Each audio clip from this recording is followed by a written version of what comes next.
우리나라 시각으로 오늘 오후 미국과 이스라엘이 공동으로 이란을 전격 공습했습니다. 미국과 이란 사이에 핵 협상이 이루어지고 있는 가운데 단행된 공습이어서 국제사회가 불안한 마음으로 이 사태를 주목하고 있습니다. 중동 문제 전문가와 함께 자세한 내용 살펴보겠습니다. 백승훈 한국외대 중동연구소 전임연구원 나오셨습니다. 어서 오십시오. 안녕하세요. 네, 안녕하십니까. 네, 연구원님, 이번 공습이요. 미국과 이란, 그러니까 1, 2차 핵 협상이 별 성과 없이 끝나고 3차 협상이 진행 중이지 않았습니까? 협상 중에 공습이 전격적으로 이뤄졌는데요. 이거 미국과 미국이 미리 준비했다고 봐야 될까요? 네, 뭐 우리가 다 뉴스 보도에서도 나왔듯이 지금 2003년 이후에는 최대 규모로 핵항모 2개를 보내고, 물론 이제 지상군 병력은 없었지만 공군 병력과 해군 병력은 극대화해서 지금 배치를 해둔 상태였거든요. 그래서 물론 그 한계가 있다고는 얘기는 했죠. 이 정도의 수준이라고 하더라도 그 폭격이 계속 유지될 수 있는 수준은 4, 5일 정도밖에 안 된다. 그리고 네. 지상군 파견 없이는 그 성과가 크지 않을 거다라고 하는 비판은 있었을지언정 네. 이란에 대한 공습 그 역량들은 충분히 갖추고 대기하고 있었던 상태죠. 그래서 그 상태에 있다가 말씀 주신 대로 1차, 2차 협상에 별로 그렇게 소득이 없으니까 네. 지금 좀 더 이란을 압박하는 형태로, 그리고 이란이 가지고 있는 그 협상 카드를 상당히 소위 말해서 약화시킬 요량으로 지금 군사 공격을 감행했죠. 그래서 군사 공격을 했던 그 타겟을 했던 곳이 보면 드론이라든지 미사일 공격, 탄도 미사일 공격하는 그 기지, 그리고 그 소위 말해서 수뇌부들을 직접 공격을 했거든요. 네. 수뇌부를 살상할 수도 있다라고 하는, 그것은 소위 말해서 디시전 메이커들, 그러니까 그 정책 결정자들에게 너의 생명도 앗아갈 수 있다. 그리고 니네들이 쓸 수 있는 그런 비대칭 전력들도 우리가 상당히 억제시켰다. 그럼 니네들이 할 수 있는 것은 뭐냐. 그래서 어떻게 보면 협상력을 높이는 하나의 카드라고 생각했는데, 좀 트럼프 대통령의 메시지가 조금 재밌습니다. 그렇게 가는 과정에서 또 어떤 이야기를 했냐면, 이란 국민들이 들고 일어나라. 너네들이 지금 가질 수 있는 그 유일한 지금 기회가 이때다라고 얘기를 하고 있는데, 이게 두 가지 시그널이 있습니다. 예. 하나는 미국이 벤스 부통령이 얘기했던 것처럼 지상군 파견할 생각은 없는 겁니다. 근데 이제 소위 말해서 정권 교체가 일어나려면 이라크 전쟁에서도 보여줬고 했듯이 지상군을 보내야 되거든요. 네. 그러면 이제 지상군을 못 보내는 그 상황이라는 것이 나타내는 거고, 그다음에 또 한 가지 하나는 지금 제가 이걸 보면서 지금 트럼프 행정부는 그 최악의 경우 리비아 모델을 생각하고 있구나라고 생각이 됐습니다. 왜냐하면 아랍의 봄 그 시민혁명이 벌어졌을 때 리비아 가다피에 대한 반정부 시위 세력들이 점점 커지니까 네. 미국은 그걸 이용해서 그 리비아 항공을 노플라이 존, 그러니까 항공 할 수 없는 지역으로 묶어놓고 소위 말해서 가다피 군이 시민군을 공격하려고 할 때마다 공군력을 이용해서 그들의 능력을 다 파쇄시켰거든요. 그래서 계속 소요 사태가 극대화가 되고 결국은 그게 가다피 정권의 몰락을 이렇게 이뤘는데, 아마 지금 그 생각인 것 같습니다. 이제 참수 작전을 했는데 지금 어떻게 보면 악마는 디테일에 있다고, 미국이 과연 참수 작전 하메네이를 끝까지 축출하고 나서 정권 교체를 할 수 있는 능력이 되느냐라고 했을 때 대다수 영미권 전문가들은 그거에 회의적이었거든요. 왜냐하면 지금 그런 역량을 갖고 지금 배치시켜놓지 않고 지금 하고 있는데 과연 그럴 수 있을 것이냐라고 네. 이야기됐는데, 지금 그런 모든 측면에서 본다면 트럼프 대통령은 두 가지를 다 노리는 것 같습니다. 협상이 진행됐을 때라고 해서 가정했을 때 이란 행정부의 그 소위 말해서 기세를 꺾어놓고 그들이 사용할 수 있는 카드를 다 없애놓는 없는 그런 식으로 몰아붙이면서, 네. 최악의 경우는 이란 국민들이 소요 사태를 일으켜서 그런 경우에는 자기네들은 공군력으로 지원하고 그 내부에서는 소요 사태가 계속돼서 정권의 전복까지 가는, 그래서 투 트랙으로 지금 보면서 지금 이 군사 작전을 지금 하고 있는 것이 아닌가, 그렇게 보여집니다. 네. 어찌됐건 이번 공습은 이스라엘의 단독으로 결정된 것이 아니라 미국과 함께 공동으로 이루어졌는데, 일단 어느 정도 수준에서 개입 그리고 지금 함께 이루어지고 있다고 보십니까? 지금 뭐 좀 더 이제 디테일한 것은 좀 더 지켜봐야 되겠지만 이미 뭐 미국의 핵 항모에서 비행기가 떠서 공격을 했다라고 이야기를 했고, 그리고 그 이스라엘군과 미국이 같이 폭격을 했다라고 얘기를 하고 있으니 이 미군도 자기네들의 그 뭐라 그럴까요, 미사일이나 아니면 전폭기가 개입을 한 것으로 보입니다. 그리고 이 공격이 지금 동시다발적으로 벌어졌거든요. 예. 그래서 그 타브리즈, 그다음에 이스파한, 테헤란, 그리고 각 그 소위 말해서 군 시설 요인들의 거주지뿐만 아니라 그 탄도미사일, 그다음에 드론 시설까지, 군사 시설까지 공격을 감행했기 때문에 동시다발적으로 복합적으로 이루어졌습니다. 그래서 이게 뭐 나중에 뭐 누설이 된다면 어느 군이 어떻게 공격을 했다라는 게 나중에 교본처럼 나오긴 하겠지만, 네. 지금은 미국과 이스라엘이 공동 작전으로 해서 이번 공격을 했다라고 보시면 될 것 같습니다. 네. 예, 그동안 이제 트럼프 대통령이 외교적 해법이 최우선이라고 이제 협상을 하면서도 이란에 대한 군사행동 가능성을 열어뒀잖아요. 그런데 갑자기 이제 공습을 했습니다. 이번 공습이 그러면 몇 개월 전부터 좀 미리 준비돼 있던 거 아니냐 이런 이야기도 나오는데 이건 어떻게 보시나요? 당연하죠. 이게 어떻게 보면 이게 하나의 강압 외교 측면에서 진행되고 있다고 보시면 됩니다. 강압 외교는 4단계가 있는데, 처음에는 그 관망입니다. 조건을 제시하고 관망. 그러다가 그게 받아들여지지 않으면 점진적 압박. 그걸 점진적 나사조이기라는데 이제 공습을 올려가죠. 공세를. 그러다가 암묵적 최후 통첩이 있습니다. 그 말은 뭐냐면 내가 언제 공격하겠다라는 얘기는 안 하지만 우리가 참을 대로 다 참았어. 이제 곧 공격이 갈 거야라고 하고, 그다음에 마지막이 최후 통첩이거든요. 날짜를 네. 그건 박습니다. 이때까지 안 하면 공격한다라는데, 지금 트럼프 행정부가 했던 전략은 강압 외교 측면에서도 점진적 나사조이기 하고 그 암묵적 최후 통첩 그 사이에 있었거든요. 그래서 그 과정에서, 근데 이 과정의 핵심은 이겁니다. 강압 외교의 핵심은 상대방을 압박함으로써 궁지에 몰고 가장 좋은 안을 집어넣어서 그 딜을 하는 것이 강압 외교의 핵심인데, 지금 그 과정에서 어떻게 보면 트럼프 행정부는 그 이란한테 경고를 한 거죠. 우리 이렇게 너를 공격하겠다라고 하는 거 블러핑 아니야. 직접 공격했지. 그리고 그 공격을 함으로써 이란이 갖고 있는 그 소위 말해서 바게닝 칩이라고 그러죠. 이란이 협상할 수 있는 그 카드를 더 줄여놓는 겁니다. 그러면 상대방한테 어떤 압박을 가하냐면, 말 안 들면 안 들수록 우리의 공세는 강해질 거고, 너는 시간을 끌면 끌수록 네가 쓸 수 있는 카드는 줄어들 거야.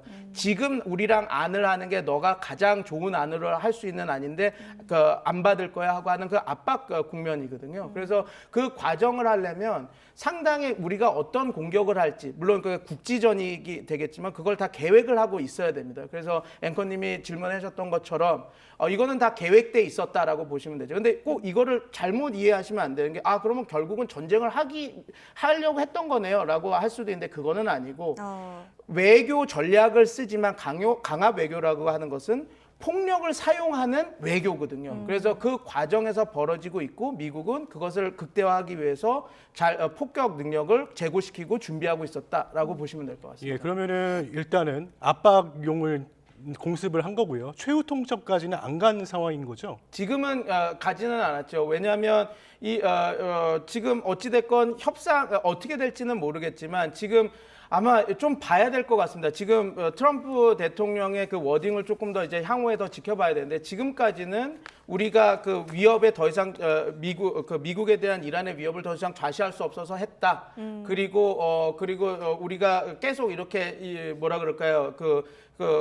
포용적이지 않을 것이다라고 하는 시그널을 줬는데, 지금 너네 언제까지 답을 줘라. 그리고 내가 하메네이를 축출하고 그 벨리아팍이라고 하는 소위 말해서 이란 지금 소위 말해서 신정 민주주의 체제를 멸망시키겠다라고 하는 워딩은 하지 않았거든요. 그래서 네. 약간 협상의 공간은 남겨놓은 곳이라고 저는 봅니다. 그러나 지금 과연 공습을 어느 정도까지 하고 이란 정부를 어느 정도까지 궁지에 몰지는 지금 더 상황을 지켜봐야 되겠죠. 근데 제가 걱정하는 부분은 네. 이렇게 궁지에 몰렸을 때 이란이 어떠한 그 소위 말해서 반격을 가했을 때 그것이 우발적인, 그래서 예를 들어서 미군의 피해자가 는다든지 그런 상황이 돼서 서로 계산하지 않았던 그런 확전의 그 나선에 빨려 들어갈 수 있는 그런 상황이 있을 수 있어서, 그게 좀 가장 우려하고 있는 부분 중 하나입니다. 네.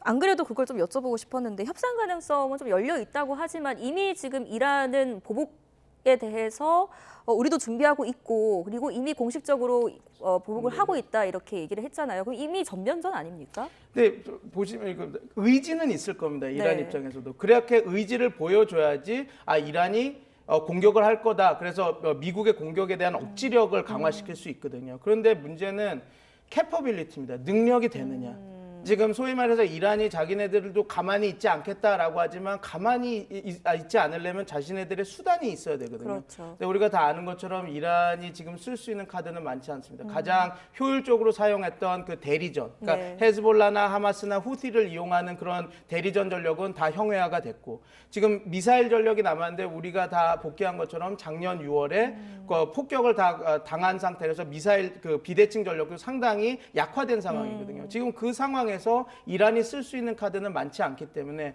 자기네들이 보복하겠다라고 하는 의지는 강력하게 보이나 그거는 이제 그래야지 상대방한테 겁을 줄 수가 있는 네. 거거든요. 그런데 이제 과연 그 정도의 억지력을 보여줄 수 있는 미사일 비대칭 전력의 전술들을 할 수 있느냐, 수행할 수 있느냐는 조금 약간 회의적이라서 지금 일방적으로 당하지 않을까 미국에 그렇게 지금 보고 있습니다. 네, 이제 미국과 지금 이스라엘의 지금 메시지를 보니까요. 트럼프 대통령이 이란 미사일 산업을 파괴하고 해군은 전멸할 것이다. 뭐 이렇게 이야기했고요. 네타냐후 총리는 이란인 스스로 운명을 결정할 조건이 조성이 될 것이다. 또 이란 정권 위협을 없애려 작전할 것이다. 뭐 이런 이야기들을 많이 하고 있습니다. 아까 말씀하신 대로 그 압박 전략, 그러니까 동시에 압박을 하는 전략인 거죠. 네, 맞습니다. 지금 압박을 해서 이란이 소위 말해서 카메네이 정권이 다 백기를 들고 우리가 핵 포기하겠다라고 오지 않으면 우리가 너의 그 양 팔다리를 잘라서 결국은 너네들의 능력을 다 저하시켜서 그 소위 말해서 작년 12월에 벌어졌던 시민 소요 사태가 벌어졌을 때 그때 정권 전복이 일어날 수 있는 그런 분위기까지 만들겠다라고 해서 투 트랙으로 가고 있다고 저는 보고 있습니다. 네. 자, 외신을 보면 이제 주로 하메네이 이란 최고 지도자 집무실 근처에 타격이 이루어졌다고 소식이 전해지고 있습니다. 일단 이 하메네이 제거가 가장 큰 그 우선순위였을까요? 뭐 우선순위라기보다 저 지금 소위 말해서 카메네이에 대한 그 집무실에 대한 공격도 있었지만 그 혁명 수비대 장성들에 대한 그 주거지나 집무실에 대한 공격도 있었거든요. 어떤 시그널을 보내는 겁니다. 네. 그러니까 그 헤즈볼라의 그 과거의 그 레바논 작년에 벌어졌던 전장에서처럼 우리가 헤즈볼라의 그 고위 수뇌부들을 다 전멸시켜서 니네들의 능력을 저하시켰던 능력을 우리도 갖고 있고 이란 너네들한테도 할 수 있다라고 하는 시그널을 강력하게 보여준 거죠. 그래서 지금 이거는 두 쪽에 다 시그널을 보낼 수 있다라고 생각합니다. 이란 지도부에게도 너네들 계속 버티면 니네들 생명을 앗아갈 수 있어. 계속 공격할 거야. 그리고 반대로 이란 시민들에게도 자 봐라. 저렇게 굳건하고 했던 독재 정권에 이렇게 우리가 공격을 가하고 있다. 그래서 얘네들이 위협을 받고 있다라는 시그널을 보내면 미국 입장에서는 어떻게 보면 이런 표현이 좋은 표현은 아니지만 꽃놀이패를 든 거죠. 왜냐하면 이란 수뇌부도 압박을 하면서 너네들 좋은 딜에 빨리 사인을 해라고 이렇게 압박을 하면서 또 이란 국민들에게는 니네들이 겁먹을 필요 없어. 이런 수뇌부들 지금 궁지에 몰렸잖아라고 하는 그 동시에 시그널을 보내고 있다라고 저는 생각을 합니다. 예, 공습 직후에 이스라엘이 이제 예방적 미사일 공격을 했다 이렇게 주장을 했어요. 그런데 이제 예방적이라는 말이 조금 다르게 들리긴 하는데 또 영문 매체를 보면 이제 선제 타격했다 이런 표현도 나옵니다. 두 가지 모두 상대를 먼저 공격한다는 의미긴 하지만 조금 어감의 뉘앙스가 좀 다르지 않습니까? 이게 국제법적인 용어를 피해가려고 그러는 겁니다. 선제 타격이라고 하는 것은 예. 국제법에서 허용하지 않습니다. 그러니까 그렇지 않습니까? 누가 때릴 것 같아서 내가 때렸다. 그게 그냥 어떤 사법 체계에서도 허용되는 게 아니거든요. 예. 정당 방위는 있을 수 있어도 얘가 공격할 것 같아서 먼저 피해를 줬다는 없죠. 근데 예방적 타격은 조금 다릅니다. 뭐냐면 진짜로 공격할 수 있는 기미가 있어서 예. 우리가 어쩔 수 없이 이걸 막지 않으면 우리가 많은 희생이 있을 수밖에 없어서 때렸다. 그런 증거와 그런 확실히 이쪽이 공격하려고 했던 그런 것들이 막히면 국제법에서도 좀 피해갈 수 있는 그런 것들이 있거든요. 그래서 이스라엘군은 말씀하신 대로 예방적 공격이었다라고 얘기를 하지만 외신에서는 이란이 먼저 공격을 하려고 했던 징후나 이런 것들이 없으니까 그냥 이스라엘과 미국의 선제 타격이었다 이렇게 워딩이 이렇게 좀 헷갈리는 워딩이 나오고 있는 것이죠. 예. 네. 자, 이란의 보복 가능성 그리고 지금 현재 상황에 대해서도 짚어보겠습니다. 이란은 그동안 이제 공격을 받으면 우리도 준비하고 있다, 충분히 반격할 준비가 되어 있다 이렇게 밝혀왔는데 이스라엘을 넘어서 미국까지 타격할 가능성 이렇게 된다면 진짜 최악의 상황이라고 봐야 될까요? 그렇죠. 전면전이 되는데 아까 제가 말씀드린 것처럼 과연 그런 능력을 가진 탄도미사일이나 그런 드론 전력이 있을지가 지금 회의적입니다. 그리고 우리가 지금 지난주 2주 동안 미국이 계속해서 증강 배치를 하고 준비를 하고 있었던 모습을 보이지 않았습니까? 그 말은 소위 말해서 그 우리가 미군에서도 4, 5일 정도로 유지할 수밖에 없었다라고 얘기하는 것은 뭐냐면 그냥 공격을 4, 5일 할 수 있다라는 게 아니라 어떠한 공격을 오더라도 다 막아내면서 우리가 공격을 진행할 수 있는 그 미사일이나 방어 체계 4, 5일이라 그런 거거든요. 네. 근데 그러면 다시 돌아가서 미국도 아직 이걸 장기적으로 끌고 갈 정도의 역량을 겹치시킨 거는 아니지만 과연 지금의 이란의 능력으로 미국이 저렇게 4, 5일 초롱성으로 이렇게 버티고 있을 때 과연 그걸 뚫고 미국의 타격을 할 수 있을까라고 하는 것은 뭐 never say never겠지만 네. 그래도 지금 주어진 자료나 데이터로 봤을 때는 이란이 지금 미국에 심각한 타격을 할 수 있는 것은 상당히 제한되지 않을까 그렇게 보고 있습니다. 네, 이번 공습이 어찌됐건 협상에서 좀 유리한 고지에 서기 위한 선제 공격이다 이렇게 평가를 하셨는데 만약에 지금 이 교전이 길어지게 된다면 협상으로까지 가지 않고 교전이 길어지게 되는 상황에서 미국에는 리스크가 없겠습니까? 이스라엘과? 이런 거는 있을 수 있겠죠. 이스라엘 입장에서는 교전이 점점 길어지면 길어질수록 굳이 나쁜 거는 없습니다. 왜냐하면 길어지는 이 상황에서 이스라엘이 가장 걱정했던 거는 그 예방적 전쟁에서도 이야기를 하지만 이스라엘은 이란과 어떠한 협상을 하는 것도 원치 않거든요. 이란은 어차피 다 속이는 작전이다. 어차피 핵무기를 만들 거고 이란의 미사일 전력은 우리 이스라엘의 핵심 위협이다라고 생각하니 전쟁이 길어지면 길어질수록 이스라엘은 계속해서 이란의 그 탄도미사일 기지라든지 드론 기지라든지를 계속 집중 타격을 해서 이란의 그 비대칭 전력, 특히 미사일 전력을 완전히 그 형해화시키려고 할 겁니다. 그렇게 되면 어찌됐건 우위에 설 수 있으니까. 그래서 이란 입장에서는 그런 우위가 있고, 근데 트럼프 대통령의 입장은 조금 다릅니다. 왜냐하면 이게 전쟁이 길어지고 확전이 되고 지상군 파견할 수밖에 없는 상황이 되면 이거는 트럼프 대통령이 원하는 그림은 아니거든요. 네. 그래서 지금 이스라엘과 미국도 지금은 한 배를 타고 같이 가고 있지만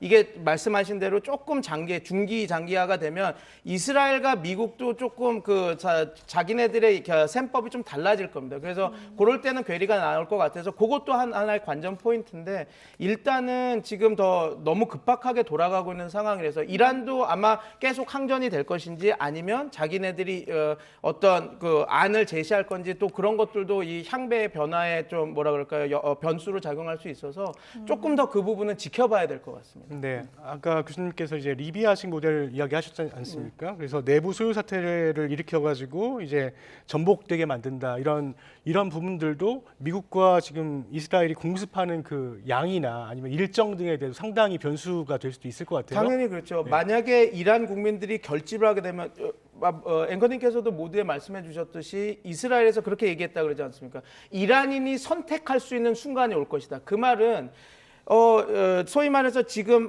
혁명 수비대나 국권이 이렇게 잡고 있는 공권력 거기가 무너지기 시작하면 이란 국민들이 소요 사태 들고 일어나서 그 시위를 할 거지 않습니까? 그러면 이제 결국은 그 말은 이란 시민들이 정권 교체나 혁명을 통해서 지금 소위 말해서 그 신정 민주주의 체제를 전복시키고 새로운 걸 할 수 있는 상황까지 갈 수도 있다라고 얘기하는 거를 봐서 리비아 모델을 염두에 두고 있는 것 같습니다. 네. 왜냐하면 지금 이스라엘도 그렇고 미국도 그렇고 지상군을 소위 말해서 이란에 파견하는 것은 그 선택지에 없는 상황이거든요.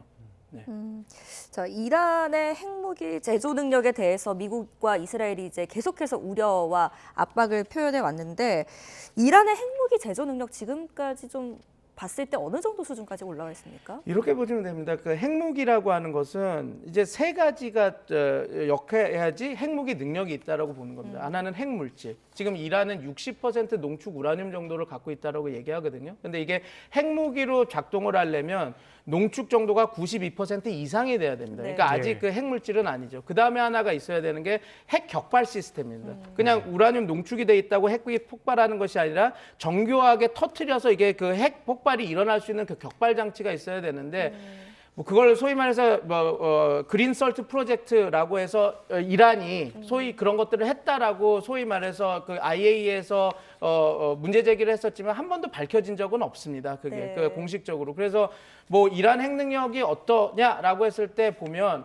그 핵 격발 그 시스템도 잘 갖춰지지 않았을 것으로 보이고 그 핵 물질도 아직 92% 농축 수준은 아니기 때문에 핵 폭발할 수 있는 그런 핵 연료는 아니거든요. 네. 거기다 하나는 투발 수단입니다. 과연 그 핵 물질을 격발 시스템까지 같이 해서 탄두에 실어야 되는데 그 정도의 소형화가 이루어졌느냐? 그것도 또 아직 회의적이라서 이제 그 이스라엘과 미국은 항상 이란을 압박하기 위해서 핵 폭탄이 거의 만들어졌다 하지만 소위 말해서 기술자분들이 얘기하는 것은 그렇게 지금 그 실용화가 돼서 그 전략 핵으로 배치되기까지는 조금 시간이 조금 더 걸리지 않을 것이가 그리고 그 정도까지의 기술을 축적했느냐는 계속해서 지금 그 소위 말해서 회의적인 의견도 있어서 조금 저희가 그 균형감 있게 봐야 될 것 같습니다. 그 부분. 네, 미국과 이스라엘이 강압과 압박 상태를 얼마나 유지하느냐 이것도 또 관건일 것 같아요. 또 이제 초기 공습이 이루어지고 또 추가 공습이 이루어지는 그런 또 변수로 작용할 수 있거든요. 또 추가로 공습이 이루어질 가능성도 있다고 보시나요? 당연히 있죠. 지금 이제 한번 공격을 하고 이제 사태를 관망할 겁니다. 근데 뭐 예를 들어서 아까 말씀드린 대로 이란 내부에서 소요 사태가 일어나고 국민들이 들고 일어나면 계속 그 핵심 시설들을 공격하겠죠. 그런 관공서나 경찰서들을 공격할 겁니다. 왜냐하면 시민 세력들을 억압할 수 있는 그런 세력들을 계속 공격을 하겠죠. 그러나 그런 것들이 다 진행되지 않고 오히려 국민들이 결집을 한다면 반이스라엘 정서 때문에 결집을 한다면 이제 또 상황을 봐야 되겠죠. 그러면 이제 아마 이란이 어떻게 나오는지를 지켜볼 겁니다. 그래서 이란이 미국이 원하는 안을 다 갖고 와서 우리가 농축 우라늄 프로그램 다 포기할게. 그리고 지금 여기서 핵을 포기할게라고 하면 더 공습을 안 하고 그 안으로 이렇게 마무리될 수 있는 확률이 있죠. 그러나 그렇게 되지 않는다면 또 상황을 봐가면서 공습의 수요나 이런 것들을 올려갈 겁니다. 네. 근데 이스라엘은 변수가 될 수 있겠죠. 이스라엘은 그 과정에서 자기네들이 원하는 방향으로 공습을 이어갈 가능성도 있습니다. 네. 자, 반대로 또 이란이 쓸 수 있는 카드 중에는 호르무즈 해협 봉쇄 카드가 있지 않습니까? 만약에 이 카드를 실현 가능성을 보자면 이것도 국제 유가에 굉장히 또 큰 영향을 미칠 텐데 어떻게 보세요? 그렇죠. 왜냐하면 그 소위 말해서 그 해양 석유 물류의 20% 매 석유가 이동하는 양을 말합니다. 그 20%. 그다음에 LNG 같은 경우도 20%. 그다음에 카타르에서 나오는 천연가스는 100% 오가고 우리나라 입장에서도 중동 석유 우리나라 석유 수입량의 68%가 이제 중동에서 오는데 대다수가 거기를 통해서 들어오거든요. 일본도 마찬가지고. 그래서 뭐 이런 사태가 벌어질 때마다 블룸버그나 다양한 경제 매체에서도 말하지만 지금 한 60달러에서 65달러 정도 되는 그 배럴당 석유 가격이 호르무즈 해협이 막히면 150달러 이상으로 가거든요. 네. 2.5배가 늘어나는 거기 때문에 뭐 석유로 모든 생산이나 그 에너지 전력을 공급하는 나라 입장에서는 경제적으로 큰 타격을 받을 수밖에 없죠. 근데 이제 그것은 정말 엔드 게임일 때 벌어지는 일입니다. 왜냐하면 그 호르무즈 해협을 통해서 그러니까 그 이란의 가장 핵심 파트너들인 중국도 석유를 많이 받거든요. 그래서 호르무즈 해협을 막고 전면전으로 간다라고 하는 것은 이제 우리가 갈 때까지 갔고 우리가 이제 더 이상 노웨이야 갈 데가 없으니까 마지막 수단으로 항전을 하는 거기 때문에 물론 그런 가능성이 있지만 좀 그 전에 좀 어떤 딜이라든지 이런 것들이 만들어져서 이 그 고조 상태가 좀 소강 상태로 되길 그렇게 기대하고 있습니다. 네, 지금까지 백승훈 한국외대 중동연구소 전임 연구위원과 함께 미국과 이스라엘의 이란 공동 공습 상황 알아봤습니다. 오늘 말씀 감사합니다. 감사합니다.